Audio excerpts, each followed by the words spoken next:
it's not so much about the stock, whether you should buy or not should buy, because we can't actually give you any sort of a stock recommendation. But more importantly, what I'm here to actually present to you guys is actually a form of a system. All right, it's actually a system, a procedure that I personally use in order to assess any kind of stock in any kind of stock market for investment. All right, so it's actually more about the mindset, the system, the procedure. So I always believe in this. If let's say you say you don't have a process, right, then it's best that you have a process, because I believe that the better your investment process, the better your investment results. Okay.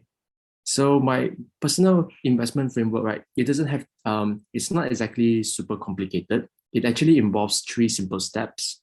So basically it is just step 1, step 2, and step 3. Step number 1 is about the investment plan. Step number 2 is about the filtering process. And step number 3 is about the compatibility test. So like this, so this is actually how I process things. I have my objective. I have my own filtering process. It's just like how a bank has its own credit policy to actually assess the potential borrower. Is this a good guy? Is this a bad guy? Is this good guy? How much he's making? Okay, how much am I going? What's the maximum amount I'm going to lend out to him? It all depends on his credit profile, right? So this is how I do credit profile.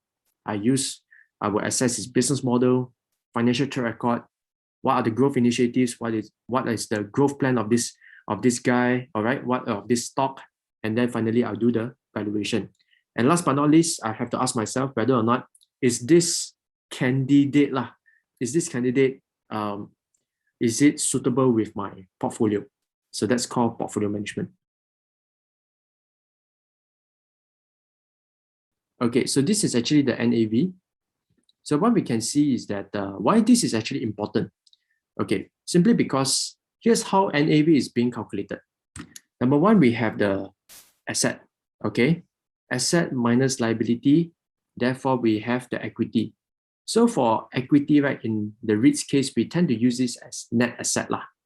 Okay, so here the focal point is actually on the asset. So what from my own, based on my observation, okay, net asset value over time should grow.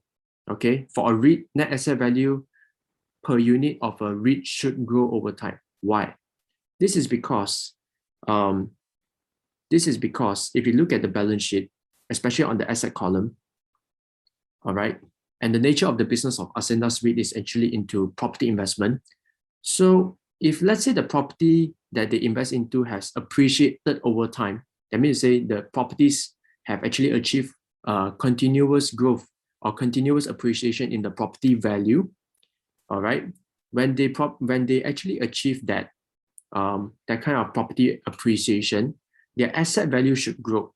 And when the asset value should grow, minus off all the mortgages and all this kind of stuff, what is left is actually the net asset.